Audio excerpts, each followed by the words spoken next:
Two Live, how you going? It's your boy here. Dan at the B League says, I'm just logging in every day and recording something, it seems. Sorry, Jeff, but hey, this is what happens when you give people the passwords to stuff. It's not my fault. It feels like I've been recording every day this week, but it's okay. I think that's what, 3 or 4 in 5, I think. I recorded Thursday, Saturday, Sunday, Monday, and here we are on Wednesday. We have a day off today. Obviously, Rosh Hashanah, have Shana Tova to all those who celebrate and all that sort of jazz. I've got the day off, so I thought, you know what, I'd come over and kick it and punch out a few props. For Thursday night football, we have Seattle at Arizona, two teams this year which have been somewhat surprising on the spectrums of things. Sam Darnold's looked okay at times. I don't think they've actually hit their stride. They seem to be working a few things out as they go about. The Cardinals are doing what the Cardinals do. Make of that what you will. Because, you know, Arizona, they kind of just look like they do what they do until they get to like week 9 or 10, and then they just crumble, which is a shame because they got some really talented guys out there. It's a shame what happened to James Conner this week. I didn't actually want to look at the footage. I heard about it. I'm like, I don't need to see that. I don't need to see things point in opposite directions. That's not my profession. That's the doc's profession, not mine. I have absolutely zero interest in that at that point. But you know what? They kind of seem to be going all right. This year, the West is always, it feels like it's always open. Obviously, the Rams blew it. They could have been 3-0. The 49ers are 3-0 without Purdy, without Ayuk, without Kittle. They've been really cruising along against some, let's face it, some pretty easy matchups for them, I think. I don't want to say that out loud. I think Seattle have looked all right in terms of what they've done with Sam Darnold. And, you know, if they can get guys like Torrey Horton chipping away, Cooper Kupp to actually turn up a bit, I think they might cause a bit of problems down the stretch if they can stay healthy. But, you know, they got some good players in there like Ken Walker, like Jackson Smith and Jigba, who's done exceptionally well over the past couple of weeks as they are. The problem that I have with this week, this matchup on Thursday night, Seattle at Arizona, I have committed the cardinal sin here of picking everyone on the Cardinals. I've actually liked a few of their props a bit too much, or disliked, depending on how you want to look at it. But for what it's worth, I'm going to get started. But before I do, as always, Underdog Fantasy promo code GF2 for 100% matching deposit, up to $1,000 on your initial outlay. That's a pearler there. If you've got 1,000 big ones just lying about, just throw it into your Underdog account and get $1,000 in matching credits. Why wouldn't you? $2,000. You can put them on some of these bets. What are you doing? Why wouldn't you? Other than that, going for two, we have the most incredible free Discord going about. I like it very much. And if you hadn't been in there last week, you would have got some really good waiver advice going forward for this week. Look at everyone that's been. Imagine telling people to go pick up Trey Benson this week. We weren't going to do that. We're telling you to pick up Amari Demercado. That's the one you want because, you know, chess and checkers and all that sort of shit. Something like that. But look at everything that's gone about. We would have been telling you to pick up Kimani Vidal. We got a lot of Kimani Vidal stands in our group. Why wouldn't we? Who else would there have been to pick up? What else are we going to do? This is what we're here for, and we do these sorts of things. Waiver bids, fab bids, auction bids, all that sort of stuff. We have a really good Discord going, which is free, which you should get up and amongst and about at Going for Two Live over at Discord. But enough of the shenanigans. Let's crack into these picks that we have. I can't believe I'm recording before 11 o'clock midweek. I don't even know what I'm doing here. I don't know how I came about to this, but hey, if this is your first time there, I'm Dan. I'm at the B League Says on some format, one or the other. We're going to look at my first pick of the week. We're going to look at Trey Benson. We're going over 15.5 rush attempts because why the fuck wouldn't we? It is there for the taking. I am very well aware, and again, I mentioned him before, I'm very well aware that the Cardinals do some messed up shit sometimes by getting Amari Demercado involved. They do this. I don't know why. They will every now and again just go, you know what, let's throw that guy in. And, you know, here we go. Let's just go do it. And they will. But, you know, in the past, he's done well when James Conner's been absent, and that's fine. However, the Cardinals have been talking up Benson all offseason. James Conner himself was talking up about Trey Benson all offseason about getting him more work and earning the work, and it looks like he has. Saying this, that, and the other about his touches to increase. And look, obviously what's happened to Conner sucks, and he's got that opportunity at his doorstep on a short week, which is fantastic. On top of that, it's weird because you can tell that Benson's increase has been on the rise because so far this year, James Conner, he hadn't got close, and obviously he got injured. I know, I'm not a twat, but Obviously, James Conner haven't got close to 15 and a half touches this year. And that says a lot to me because they were almost in that damn near 50-50 split, as close as it can get. Benson was there riding him there, pause, for what it was. So for Conner to not get close to that marker, he hit it 10 out of 16 times last year. So he was really all over it. And for him to not get close in these 3 games, it kind of says a lot of what they think about Benson. And that opportunity is there for him. So for him to not get that far this year, James Conner, obviously Benson's role's increased, and we look at that and we go, okay, we have now got an open path to running it 15 to 22 times with the lead back, and it's there for the taking. It's 15 as a floor, I think, for Benson, and 15 and a half is what Underdog has given us. Seattle, though, they're very giving to running backs as well. They've given up the 3rd most rush attempts per game to the position, and at an aggressive 25 rush attempts on average per game to the running back. They've faced guys like Kamara. They've faced guys like Christian McCaffrey, guys that are lead backs without anyone really behind them. They're giving it up, and that's a big opportunity for Benson this week to really take the job by the throat. I think. Did I know that Kimani Vidal is the great nephew of baseball legend Hank Aaron? Jokes on you. I know nothing about baseball. I've never heard of Hank Aaron before. This is where we're at. But that's cool. Kimani Vidal, respect. I know nothing about baseball, man. I barely know the bare minimum about football. I know nothing of baseball. That's where I'm at. I'm a Mets supporter by proxy because they're about 15 minutes down the road, and I don't even want to go watch them play. Alternatively, that way is New Jersey, and that's where the Giants play, and I ain't going to go watch them either. So make what you want about my fandom. It's fickle at best, and I'm okay with it. I'm wearing a Raiders hat. That tells you everything you need to know about what I think about baseball or sports in general. I haven't got a fucking clue.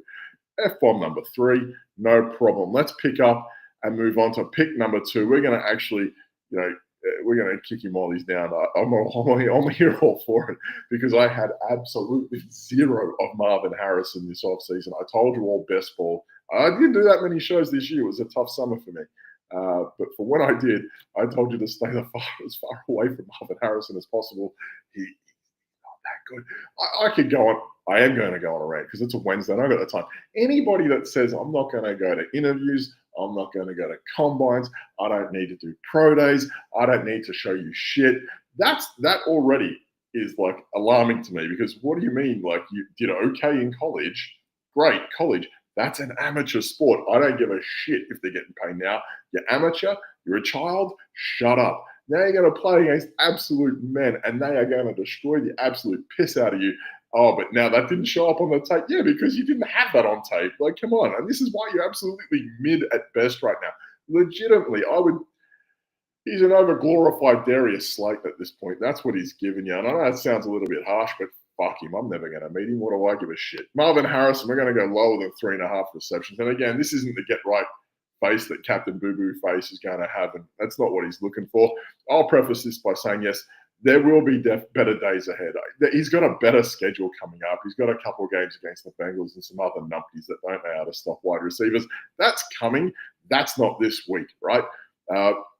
Look, Seattle, in all fairness, and I've spoken about the Seattle defense on the run game. I'm going to talk about them against Titans in a minute. They're actually pretty good on the run game. They're actually fairly solid Seattle. They've played some decent running backs since they've come in that regard. But, he hasn't gone over 3.5 receptions since week 1. He's wide receiver 46 for the year for targets at this point, which hasn't carried over into more than 10 receptions. So, as a rookie, he went 6-3 against Seattle and 8-4. So he's a 50% guy. So for him to get to like 4 receptions, we need 8-9 targets. That's what we're looking at. And yeah, okay, Seattle, like they're averaging around, what was it? Like I'm going to mention that in a second. I'll get to that in a minute. I'm probably staying. Yeah, he's good enough. I'm going to stay away from yards for Harrison though, because his yards per reception is around about 14-15 at this point. So he could get to that 40-50 yards. His quota pretty quickly, I think. But in terms of he could do that off 1 or 2 receptions, 2 or 3 receptions max. I don't think he's going to get the 4. Look, I look at what they had done in week 1, and they have gone off in back-to-back games, squashed the Steelers on the road. Arizona State's at home. They've gone with 4 fewest receptions and yards to the position of the year. They're going about 9-74 across the board to wide receivers, Seattle. So is the only real option unless you think Zay Jones and Michael Wilson are going to chip in. But I can see a world where they play like a committee role and they're all like 3-4 targets max. And that says everything you need to know about what Seattle are doing to wide receivers. They've been blocking people down, and he's quite possibly not going to play that big of a role. They're either going to run the ball or throw it to this guy, Trey McBride. He's going to be my third pick for this week. We're going, I like a few of him this week, and I don't normally like to pile on everything for one guy. If anyone's watched anything that I've done before, I don't like to say this guy's going to hit in every metric, because when does that ever happen, right? It never really happens across the board that way. But how they line up Seattle and how McBride gets used, it's pretty much this is what they give and this is what he does, and it's there for the taking. So I like him at 6.5 receptions, and I like him at 64.5 yards. And you know how I feel about chasing high totals. 64.5 for any tight end is it's a push, but I feel like it's there this week. Look, San Fran tight ends went 8 for 54 and 2. Pittsburgh 7 for 58 against them again, and then the Saints last week 8 for 72 and 1. So they're in that ballpark. It's not like, oh, this team put up 120 from the tight ends and this one did 30 in the averages. No, it's literally across the board. 54, 58, 72. It's pretty much in there, and they're good for it too. And 3 touchdowns. I'll talk about touchdowns in a minute and the bonus you can get for that. But 3 touchdowns across on average in 3 games, it's not bad as well. So they allow running backs and tight ends to feast, and that's where they're at this year. McBride, again, is doing his thing, leading the Cardinals in targets, which isn't much of a shocker because Marvin Harrison isn't that good. You didn't hear it from me, though. That might be because I'm pretty happy we got Malik Neighbors. That's just the thing that I got going for me. But hey, what do I care? And look, obviously, he's currently the 15th overall for targets this year amongst all players. 3rd for tight ends, which Jake Ferguson last week. I mean, what do you have, like 10 targets? What are we doing here? This isn't really, I mean, maybe he goes from like 4 targets to 6.5 a game now, which is really the floor of Trey McBride. So I think he'll pin him back at some point too. McBride, for me, is quite frankly, at this point, the number 1 tight end in the game. It's not really Bowers. I mean, I know he's hurt, but I think it's, as an overall spectrum, I think it might be McBride. I could be wrong on that, but you can tell me what you think. I don't really care. But again, McBride is currently going at 8 for 6 and 60 on average, give or take a yard or 2 here or there, but that's basically his realm. 64.5 is in his zone and really will come up over the next day or two, I think. I can imagine where they're looking at this and they go, you know what underdogs like. People are going to sit there and go over. They're going to start pushing that up, maybe around that 68, 69 mark. I could feel they're going to get people on. So 65.5 might be the lowest that this is at over the next day and a half. And I still don't hate that at all for him. So it seems like an honest line. Again, the Seattle Seahawks, they give up 8 for 60 and 1 on average to the position, which is basically what underdog's giving us. So if you think he can go and break those lines, I don't hate it. He doesn't score a lot of touchdowns, and this is the trap for McBride. And again, this is why I don't like hitting on everything. So if you said, receptions and yards, if you like one more than the other, if you like 6.5 more than the yards at 64.5, then feel either way about whichever one you like. In terms of touchdowns, they have him at 1.5x for touchdowns. What is he average, like 2 touchdowns a year? Right? And that's one of those things. So I do like him for a touchdown in this game because that's what Seattle has done. But I don't think he's ever scored back-to-back touchdowns in his 3-year career here at Arizona. So that for me is probably the trap play, going, okay, well, he can get a touchdown in this one. He probably can.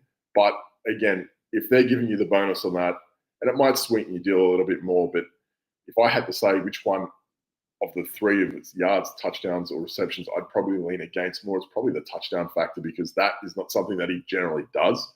And it's not something they get him to do. And I know that might be different because they've had James Conner in the past that might have punched him in, made a big play. They might have been was it Marvin Harrison, 7 or 8 touchdowns last year as a rookie.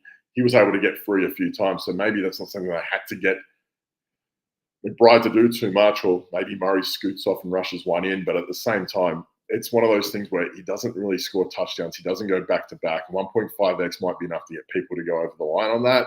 So I don't hate it. It's a good matchup for him to score a touchdown. But if I had to pick one of the 3 to fade away, it might be that one at 1.5x. Either way, 15 minutes on a Thursday night podcast, that's like 7 minutes too long for me. This is unbelievable. We must really have the day off. Either way, I'm going to wrap this up. We're going to go over this one more time. Nice and easy. Go over there, Going for Two live Discord. It's free. It's a fantastic place to be. You can tag anyone that works for Going for Two, ask them your questions, put them out there. dynasty advice, trade advice, fab advice, waiver advice, add drop advice, start sit advice. We have everything going on there that you could possibly need. And again, one more time, it is free, going for 2 live over at Discord.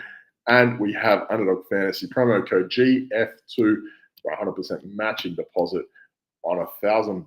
For $1,000 on your initial outlay, you get $1,000 in matching credits, which is fantastic. Let's wrap this up nice and quick, Dan. Pick number 1, Trey Benson, over 15.5 rush attempts. Pick number 2, Marvin Harrison, lower than 3.5 receptions, because fuck him, that's why.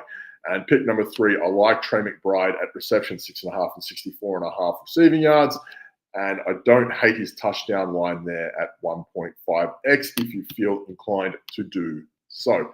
As always, you can catch me. I am Dan at the B League Says with whatever you need in regards to betting and props and or any sort of advice you have about Kamani Vidal being a nephew or a great nephew of Hank Aaron. That's the sort of stuff I love to hear. I've never heard that one before, and here we are. Thanks for tuning in. Safe bets, happy punts, cheers, and good